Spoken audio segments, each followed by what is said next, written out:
Antum kenal Nabi Ibrahim? Alhamdulillah.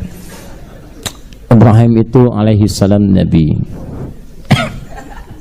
Gelarnya Khalilullah. Wattakhadallahu Ibrahim khalila. Khalil itu yang paling dekat sekali, dekat dengan Allah, sangat disayang Allah, surganya jelas terjamin. Tapi Anda tahu, dan beliau termasuk yang paling cepat mempraktikkan perintah Allah. Diuji lama tidak punya keturunan, begitu punya mesti dipisahkan. Quran surah 14 dengan namanya Ibrahim alaihissalam ayat 37, diminta dipisahkan dari bapak ibunya, disimpan di tempat yang justru tumbuhan pun kering, artinya air sulit didapatkan. Biwadin ghairi dhi dhar'in 'inda baitikal muharram. Duhai Allah, Kau perintahkan hamba meninggalkan anak tercinta yang masih memerah bayi itu dengan ibunda yang sangat hamba sayangi ya Rabb, di tempat yang nyaris tumbuhan pun tidak tumbuh. Hamba hanya titipkan kepadamu ya Rabb, yang Kau punya kuasa atas segalanya. Pasti ada hikmah kebaikan di sini. Perhatikan baik-baik. Begitu ditinggalkan Ismail alaihissalam dengan ibundanya Sayyidah Hajar alaihissalam, kembali beliau ke Palestina. Jarak Palestina ke Mekah, teman-teman sekalian, mohon maaf ya, itu kalau pakai bis bisa sehari 2 malam.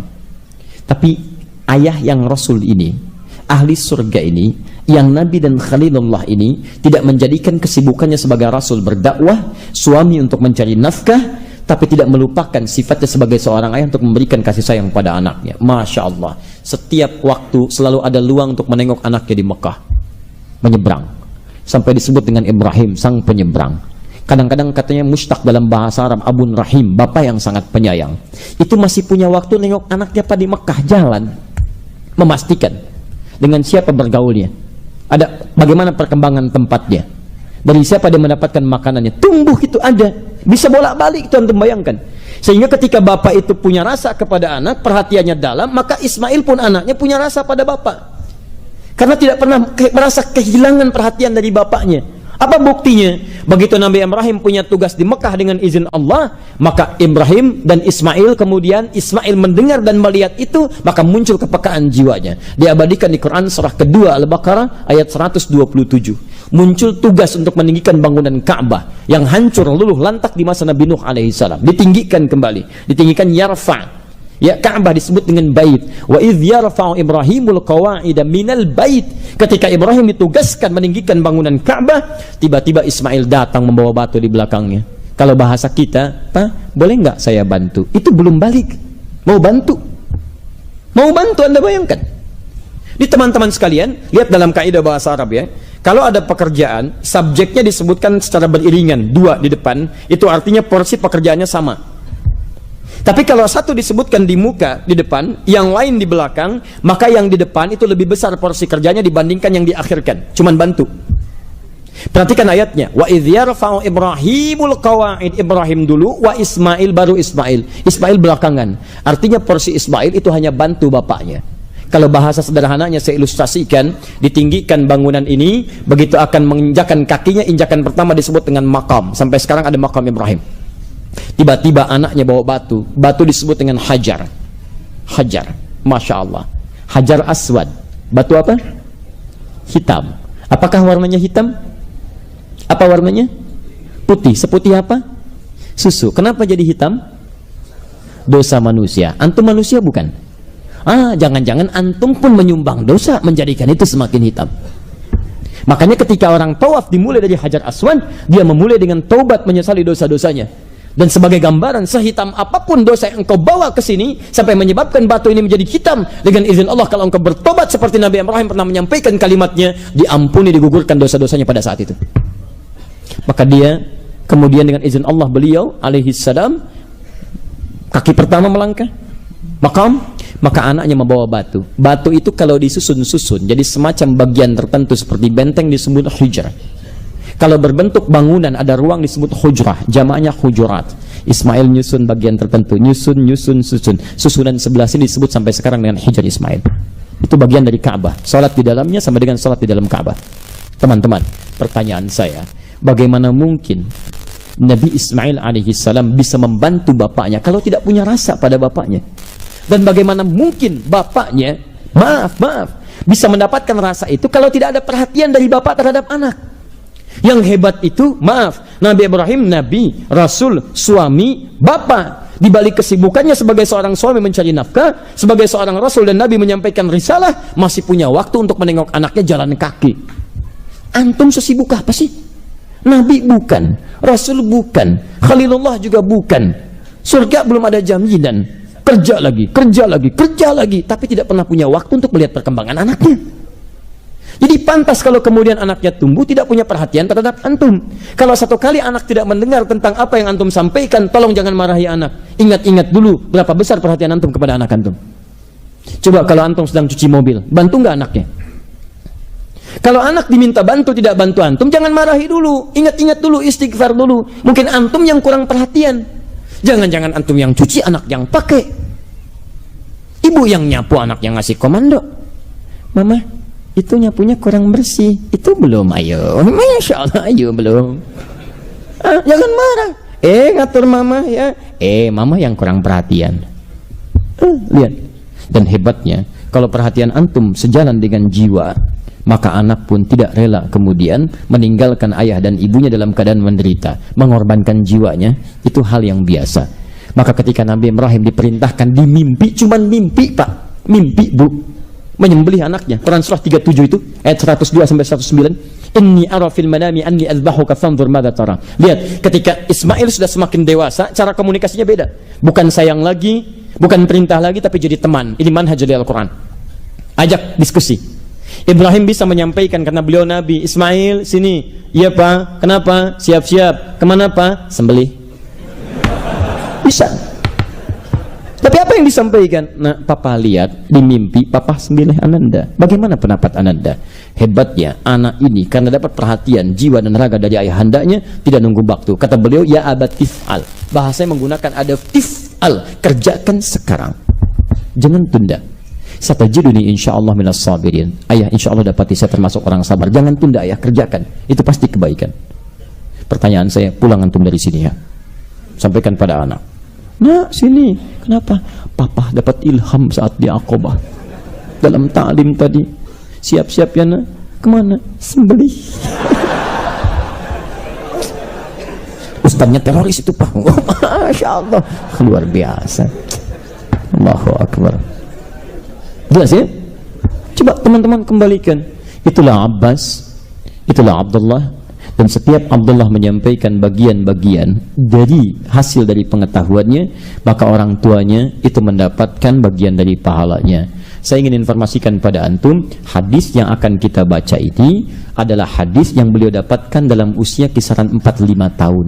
Saat ingin numpang tidur di rumah bibinya, hanya ingin tahu kebiasaan sosok yang sangat dicintainya. Karena sudah cinta, ingin numpang tidur. Anak antum begitu, kalau nggak percaya silahkan. Kalau anak antum sudah cinta dengan orang-orang ada di rumah, main ke rumah senang, mengerti perasaannya, besok-besok dia pengen ikut ke rumahnya. Mama pengen tidur di rumah tante, mama pengen tidur di rumah paman, mama pengen ikut om, pengen ikut. Kenapa? Karena dia cinta dengan itu. Antum dekatkan dengan orang soleh, pengen nginap di tempat dia. Maka apa yang terjadi? Saya ingin menginap di rumahnya Sayyidah Maimunah, bibi saya. Karena tahu bukan nginapnya, karena Nabi akan datang ke situ. Saya ilustrasikan tempatnya. Kalau antum umrah, antum bisa napak tilas di situ. Kata para sejarawan yang kami telusuri sumber validnya, itu posisinya di situ kurang lebih. Bismillah.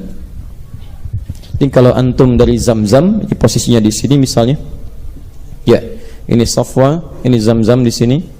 Kemudian ke sini sekitaran 5 sampai 10 meter, 7 meter lah, tidak terlampau banyak.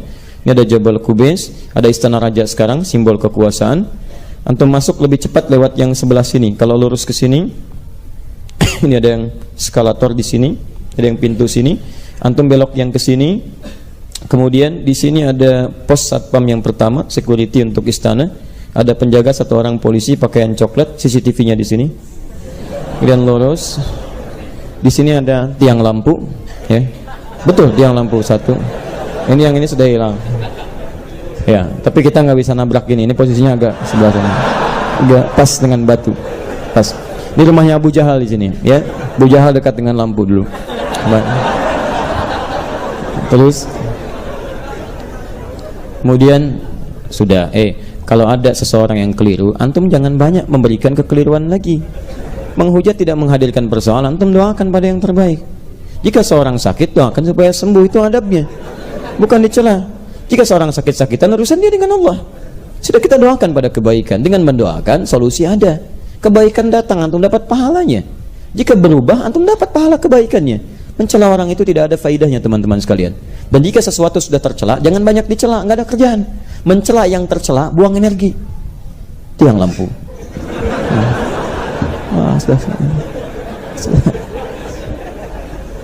Dah, ini lokasi yang konon diduga sebagai tempat Nabi dilahirkan. Warna krem sekarang disamarkan jadi Al-Maktabah Qadimah Museum. Di tempat ngambil air zam-zam dengan jerigen. Jadi kalau butuh air zam-zam banyak, antum jangan ngambil yang di keran-keran depan masjid sini. Antum belok ke sini, ambil dari sini. Itu nanti ada keran khusus di situ, pakai selang. Bawa jerigen seperti ini. Kalau butuh misalnya di kamar, isi lagi bawa dari sini. Ini bebas, teman-teman sekalian. Kemudian tarik gelis terus ke sini, ada turun di sini tangga ke pintu Babus Salam. Ada yang pakai eskalator di sini, ada yang pakai tangganya ke sini turun. Sini ada penjaga, ada kursinya warna merah. Kemudian di sini ada yang pakai pakaian jubah, yang di sini polisi biasa dan itu berjenggot yang panjang satu orang. Kisaran 57 tahun lah. Ya. Kemudian turun sini. Pintu yang sini ini Babus Salam, ini Babu Ali. Nah, di pintu sinilah rumahnya Abbas bin Abdul Muttalib. Ini pintunya, ini rumahnya.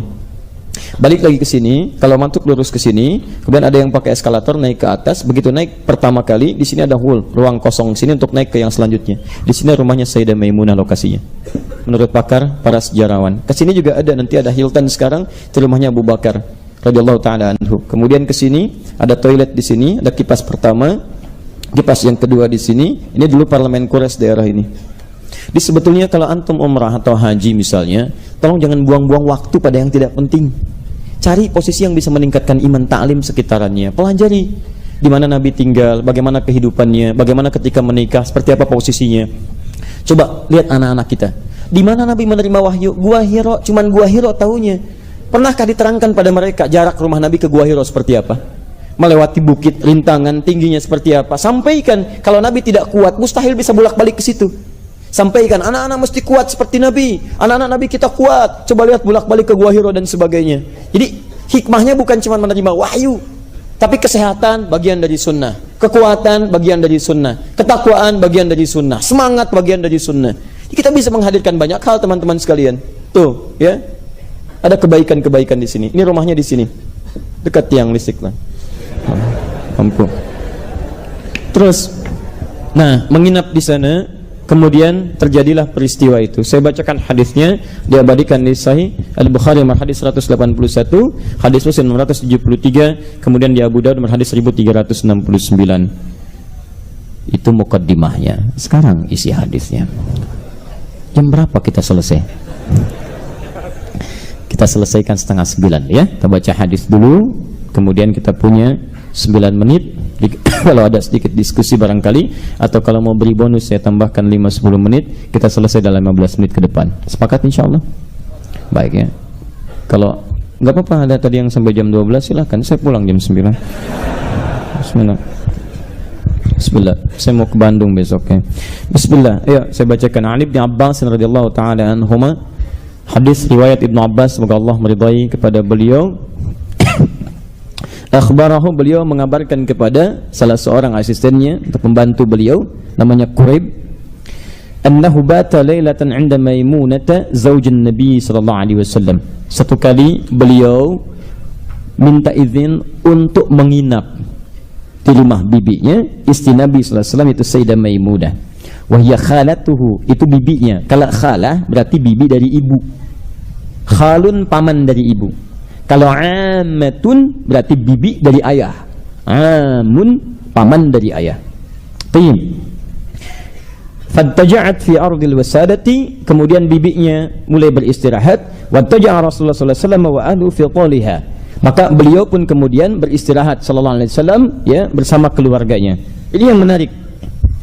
Fanama Rasulullah sallallahu alaihi wasallam hatta dhantasafa al-lailu aw qablahu biqalil aw ba'dahu biqalil. Ini manhaj pertama.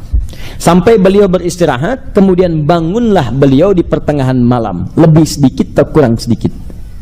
Pertanyaan saya, anak 4-5 tahun biasanya tidurnya jam berapa? Cepat. Kemudian, maaf, bangunnya jam berapa? Ini anak, saking cintanya dengan Nabi SAW dan ingin meniru Nabi, sampai kita bisa lihat tidur pun ingin tahu bagaimana bangun tidurnya Nabi. Artinya, anak ini setengah terjaga dalam malamnya untuk mengetahui kebiasaan Nabi. Antum tinggal belajar aja perjuangan anak ini mengikuti Nabi sampai mendapatkan kebiasaannya. Bagaimana bisa muncul sifat begini kalau tidak dididik oleh kedua orang tuanya? Maka saya melihat anak-anak kecil sekarang, Masya Allah, saya berdoa kepada Allah, mudah-mudahan keindahan Islam itu muncul sinarnya dari Indonesia, insya Allah.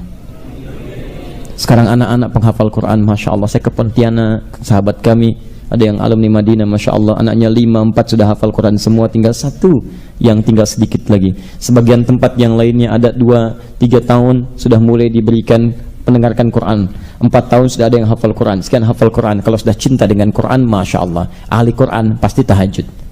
Kalau anak 4-5 tahun sudah mulai tahajud, itu luar biasa. Anak ini ngambil manhajnya. Malam, kata beliau, Nabi kalau bangun malam itu bangunnya pasti sebelum subuh. Kapan? Pertengahan malam lebih sedikit. Ya, kalau kita subuh jam 4 sekarang misal, ya setengah 2 bangun dah. Ya, bangun. Dan Nabi itu manhajnya bagus. Nanti kalau sudah sampai ke akan tidurnya Nabi, saya terangkan kapan Nabi tidur, sehingga bisa bangun tidak terlambat dalam subuhnya. Ya, maksudnya sebelum subuh sudah bangun untuk tahajud dan teratur tidurnya. Nanti barangkali di akhir pertemuan bocorannya itu Nabi itu pertama beliau tidur itu lebih cepat setelah Isya. Jadi kalau selesai Isya tidak banyak keperluan, cuman diskusi dengan istrinya, evaluasi diri, muhasabah, langsung istirahat. Ingat-ingat, saya sekarang mengerjakan apa? Ada salah enggak? Nabi masih berpikir salah, padahal beliau maksum. Istighfar 70-100 kali. Ya, dan tidak sungkan minta maaf pada istrinya kalau ada kekurangan dalam keadaan dirinya. Lu beristighfar, berdoa, setelah itu kemudian miring ke kanan, dan setelah itu baru istirahat. Jadi disebutkan dalam keterangan para ulama, beliau itu tidak begadang kecuali ada perlunya. Betul? Tuh, di begadang, baik ya. Begadang itu jangan begadang kecuali ada perlunya. Betul, kalau ada perlunya, baru beliau dengan sahabat ada perlu diskusi lama, merencanakan strategi, membahas perkembangan Islam, ada perlunya, baru diskusi, setelah itu istirahat. Bahkan pernah terjadi dalam perjalanan malam-malam, wah, sudah menjelang itu dini hari, kata Nabi SAW, Bilal, kami mau istirahat nih, kamu jaga dulu supaya tidak kita kesiangan. Kata Bilal, ya Rasulullah, saya ikut istirahat, insya Allah saya bangun juga, kita tidak kesiangan. Kamu jaga, saya istirahat ya Rasulullah. Masya Allah, apa yang terjadi? Luar biasa. Bangun semuanya saat matahari sudah sampai kemudian ke dalam wajah Nabi yang mulia SAW. Bangunnya pada subuh. Kesiangan dalam bahasa manusia. Kemudian bangun Nabi SAW, merasakan sinar mentari, kata Nabi, wailak ya Bilal, celaka kamu Bilal. Kalau tidak sanggup jangan katakan bisa.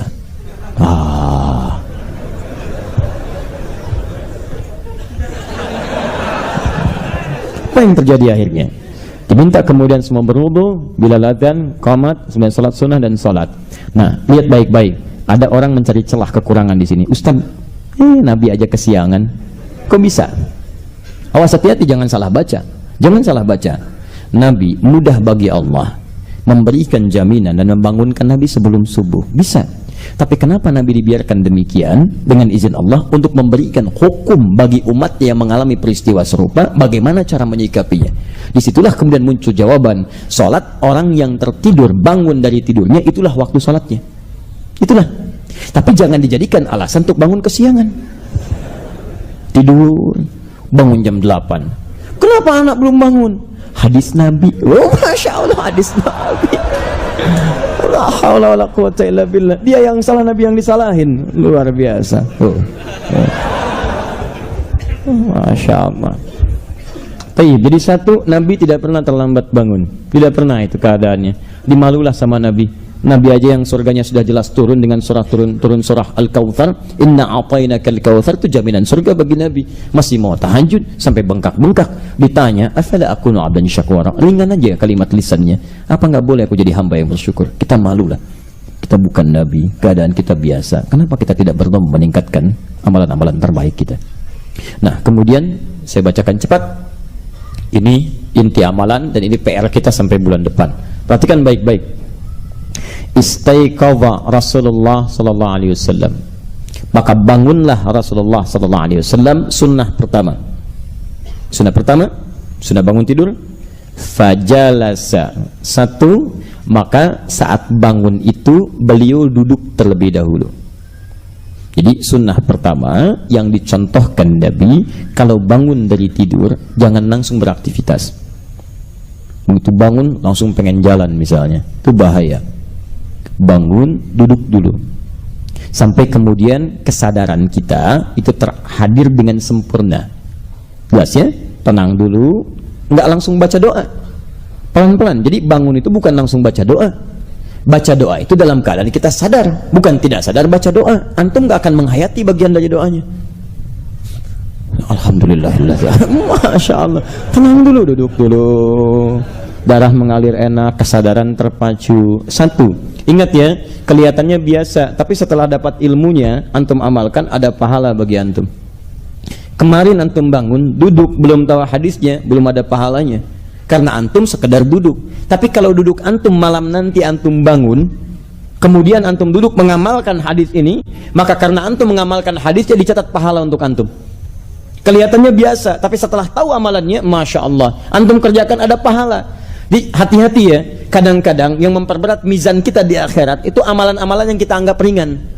Barangkali itu yang kita sadari, dan mungkin itu yang paling ikhlas, karena nggak ada yang melihat antum.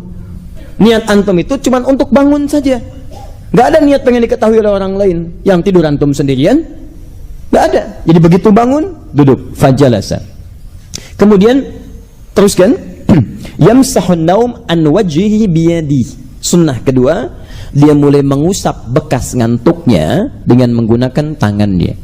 Sunnah kedua. Jadi kadang-kadang ada orang bangun dari tidur dalam keadaan lelap, sebagian dari matanya masih tertutup dan sulit terbuka. Dalam keadaan begitu duduk pun masih begini. Dipaksakan berjalan, mata masih tertutup, susah. Bagaimana caranya?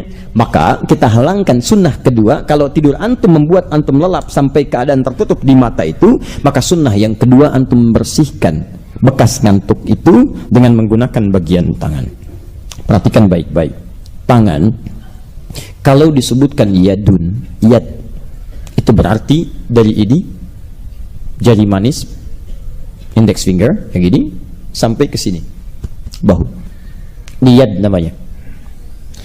Perhatikan baik-baik ini ya, karena syariat itu begitu detail. Bila terkait dengan ibadah mahdhah yang wajib sifatnya, jelas aturannya, maka Al-Quran dan Sunnah akan langsung memberikan istilah terminologi yang jelas. Misal, yadun, ujung jari sampai ke sini. Kalau cuman ini saja disebut dengan kaffun. Jelas? Kalau cuman jemari saja disebut dengan asabi'. Kalau sampai sini disebut dengan rusun. Kalau sampai sini disebut dengan sa'id, kalau sampai sini disebut dengan mirfaq, kalau sampai sini disebut dengan mankib, ini ke sini disebut dengan yad. Perhatikan baik-baik. Misal antum berwudu, ketika ada ayat wudu Quran surah 5 ayat 6 paling kiri sebelah atas, membasuh tangan. Tangan yang disebutkan bukan yadunnya. Kalau yadun disebutkan sampai situ berarti dibasuh dari sini ke sini. Tapi Allah berikan batasnya. Lihat kalimatnya, ya ayyuhalladzina amanu idza qumtum ilas shalah faghsilu wujuhakum wa aydiyakum ilal marafiq. Basuh tangan sampai siku, jelas batasnya. Di yang dibasuh, awas hati-hati ya. Kalau saya lebih menguatkan pendapat tangan sampai siku itu dari sini sampai siku, bukan dari siku ke tangan. Jadi ambil airnya, bismillah. Ambil airnya, kemudian tumpahkan ke sini sampai ke siku, ke sini. Bukan dari siku ke tangan begini. Jelas ya? Tidak pakai oh, bukan dari sini sini, bukan. Baik ya? Halo? Ya. Jadi dari sini ke sini itu ada hikmahnya. Nanti lihat tayangan kami di akhir TV menerangkan tentang hikmah ini. Ini ada hikmahnya. Ya, ada hikmahnya dan itu disebutkan langsung di hadis Nabi sallallahu alaihi wasallam. Tayyib, lihat baik-baik. Contoh kedua, An-Nasa'i nomor hadis 886. Ketika antum bertakbir, mengangkat tangan. Batasnya jelas. Ya, lihat. Thumma rafa'a yadahu hadwaman kibaihi. Kemudian mengangkat telapak tangannya sampai ke bahunya. Ini cara pertama. Ya, di Al-Bukhari nomor hadis 715 di sini. Di An-Nasai nomor hadis 1101, maka diangkat mendekat kepada daun telinganya di sini. Bisa menempel, nggak ada masalah. Allah. Tapi lihat baik-baik, ketika antum kemudian setelah bertakbir dan meletakkan tangannya, maka jelas bukan yadnya disebutkan. Kemudian meletakkan yadahul yumna alal yusra. Begitu menyebut yad disebutkan kaf. Cara pertama meletakkan telapak tangan ini ke punggung yang kiri begini. Jelas. Bukan tangan ketemu tangan, telapak ketemu dengan punggung. Atau yang kedua, dari ini rusghun bertemu dengan rusghin. Yang kanan ini pergelangan ketemu dengan pergelangan yang kiri begini. Boleh. Ya. Tapi ini sering saya katakan kalimatnya menggunakan fa, berlangsung cepat. Jadi begitu diangkat Allah, misal ya, oh akbar pas ke sini. Jadi tidak diukur, Bu. Allah. Ya. Baik. Kemudian Sa'id boleh. Ini ketemu ini lebih sedikit. Tapi dilarang antum siku ketemu siku begini. Ini nggak boleh. Betul, ini serius. Kata Nabi jangan bertakbir seperti orang sombong. Ya, yang melekatkan telapak tangannya kemudian di sikunya begini. Ya, lihat proyek, masya Allah, gitu kan? Ya, salat begini. Ya, kadang-kadang subuh antum kan terlampau husu jadi begini. Ya, ini nggak boleh, dilarang seperti ini. Sampai sini. Tapi saat antum mengusap, menghilangkan bekas ngantuk, kalimatnya dibuat umum. Nah, ini ingin saya sampaikan dalam ilmu hadis.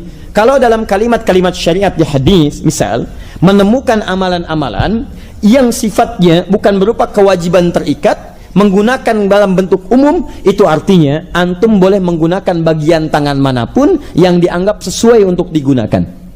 Kenapa Nabi membuat kalimat umum biyadihi, misal bukan dengan bikafihi atau asabihi? Karena nanti ada kaitan dengan hadis selanjutnya. Kadang-kadang saat tidur kita kan tidak tahu bagian tangan mana yang menyentuh hal yang tidak menyenangkan atau hal yang kotor yang tersentuh. Tapi kita juga bisa mengira-ngira, begitu saat bangun kita bisa menggunakan tangan yang baik. Misal ada yang menggunakan jemari begini, ada yang menggunakan bagian punggung begini, ada yang ngusap-ngusap dengan begini, gak ada masalah. Yang penting adalah antum bisa gunakan bagian tangan yang sesuai, yang kiranya terbaik untuk menghilangkan bekas kantuk. Paham sampai sini? Dan jangan dibenturkan dengan hadis cuci tangan, karena nanti tahapannya berbeda. Tahapannya berbeda. Ya. Pernah ada yang membenturkan mengatakan itu tidak benar. Antum menolak hadis Nabi, hadis sahih di Al-Bukhari ada, di Muslim ada. Jadi kalau belum paham dengan hadis, jangan menyimpulkan hadisnya yang salah. Jadi kalau ukuran peci tidak sesuai dengan kepala, bukan kepalanya dipotong. Cari peci yang sesuai. Ya. Paham ya? Iya. Kalau satu kali antum bawa mobil, kena sesuatu, jangan disalahkan mobilnya. Antum mengendarai tidak tepat, mungkin ngantuk gitu. Amalkan sunnah Nabi, ngantuk, buang sifat ngantuknya. Ya, alhamdulillah. Sudah kembali ke sini. Bismillah. Jadi sudah dua sunnah ya. Satu apa? Dua. Lihat, membantu menghadirkan kesadaran. Jadi sudah sadar, sudah tenang, duduk dulu, darah mengalir dengan nyaman, baru sunnah yang ketiga. Apa itu yang ketiga? Saya langsung bacakan cepat. Thumma qara'a al-ashra al-khawatim min surati Ali Imran.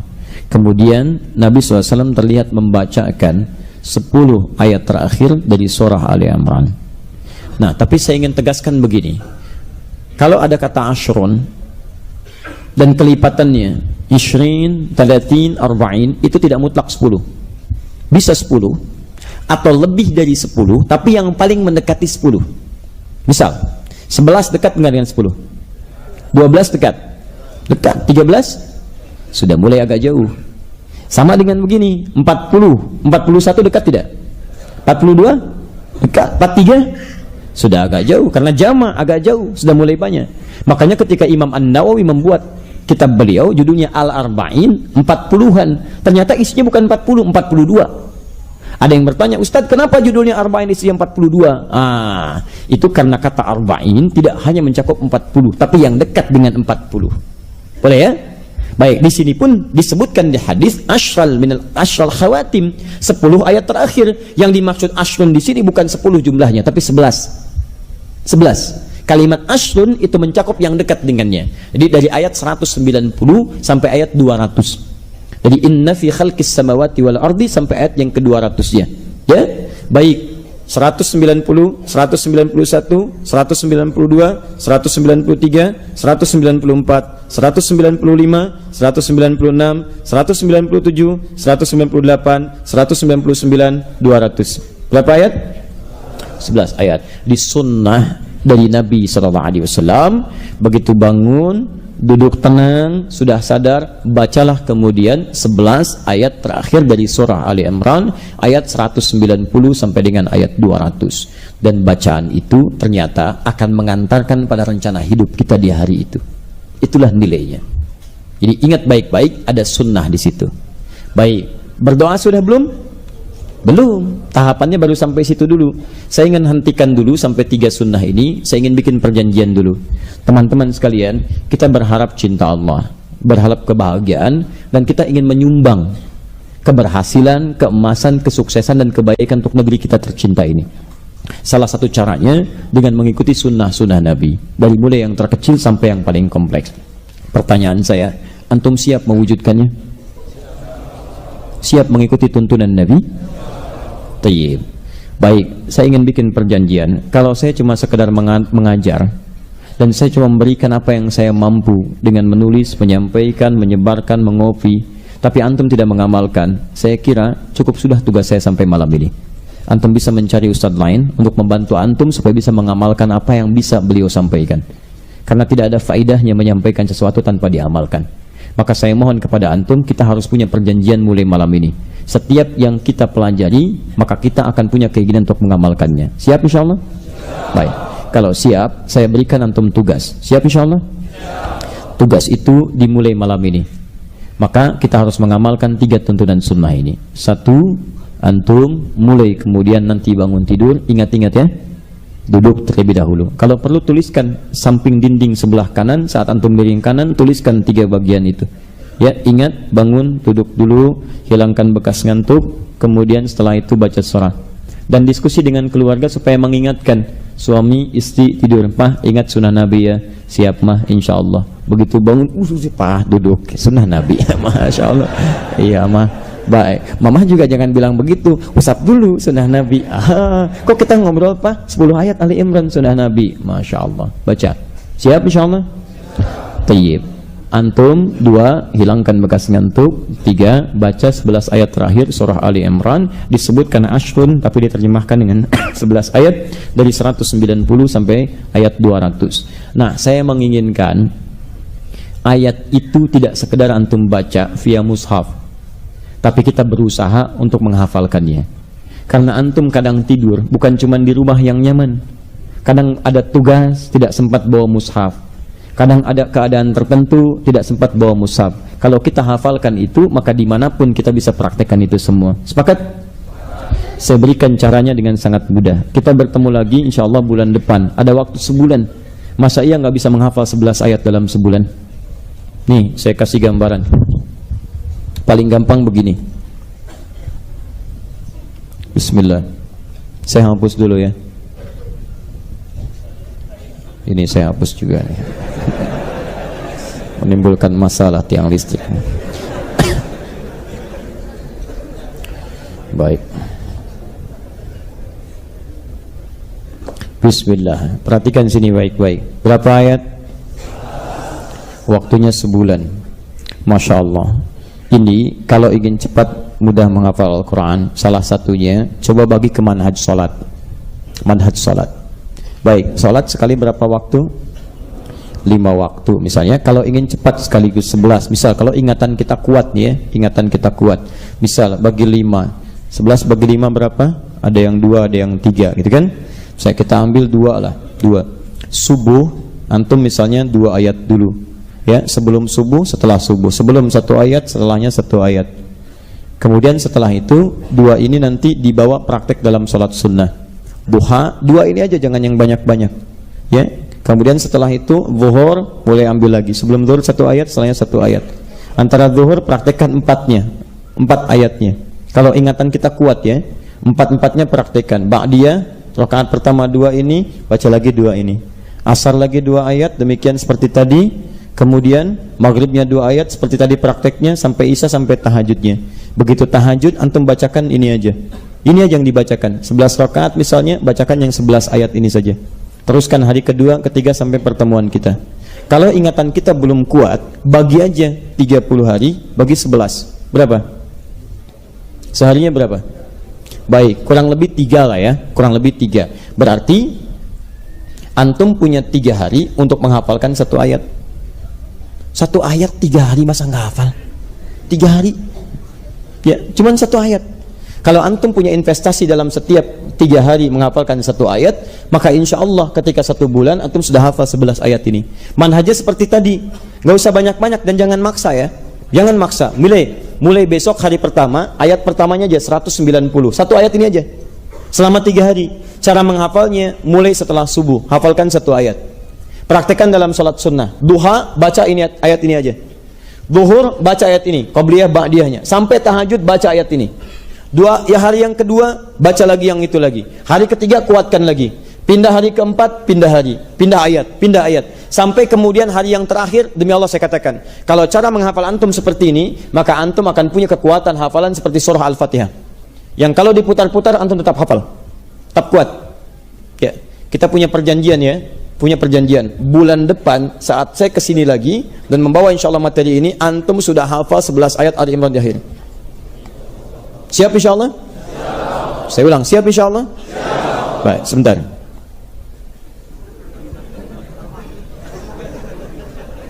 Ya, saya sudah ingat sebagian dari wajah antum. Baik kan? Ingat baik-baik. Surat ini 11 ayat menjadi kunci masuk antum di area dalam masjid. Antum belum hafal di luar. Di luar. Sepakat? Baik, mulai terapkan ini, menghafal ini, dan saya paling hafal betul antum.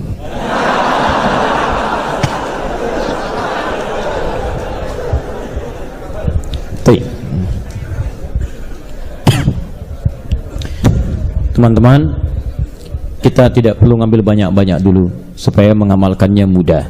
Saya izin menyampaikan informasi dulu. Pertama, insya Allah materi ini konsisten kita bahas sampai dengan materi yang terakhir, sampai tidurnya Nabi SAW. Insya Allah nanti setiap saya sampaikan, resumnya saya buat. Dan mirsa Khair TV dimanapun anda berada, insya Allah juga bagi anda, kami akan coba sampaikan setiap topiknya supaya bisa anda download dan bisa digunakan sebagai pedoman harian. Teman-teman sekalian, itu satu. Yang kedua, setiap apa yang dibahas kita coba amalkan dan tebarkan lagi sekitaran kita, supaya dengan itu pahala kita meluas. 3, insya Allah, dan silahkan anda share informasi ini. Insya Allah tanggal 17 Desember bulan depan kita akan punya syiar Hari Al-Quran. Di hari itu kita akan coba berikrar untuk kembali pada tuntunan Al-Quran dengan cara belajar Al-Quran dengan baik, bagaimana cara menghafalkan Qurannya dan menerapkan Quran dalam kehidupan. Di hari itu akan diajarkan bagaimana cara menghafal Quran dalam 30 hari. Di situ nanti akan hadir anak-anak kecil penghafal Quran. Di situ ada orang buta penghafal Quran. Di situ ada tukang beca yang ingin jadi ahli Quran. Di situ akan ada para imam. Di situ bahkan kami terkonfirmasi ada juga beberapa duta besar negara sahabat ingin juga bergabung dalam acara yang dimaksudkan. Tempatnya insya Allah di Istiqlal di Jakarta. Kalaupun tidak ada kesempatan datang, insya Allah disambungkan lewat Akhir TV. Dan itu kita dari situ akan membuka kelas Al-Quran. Dan di kelas itulah akan belajar nilai Quran. Jadi nanti ada pengusaha ingin belajar dari ayat-ayat bisnis Quran, terturunkan ilmunya.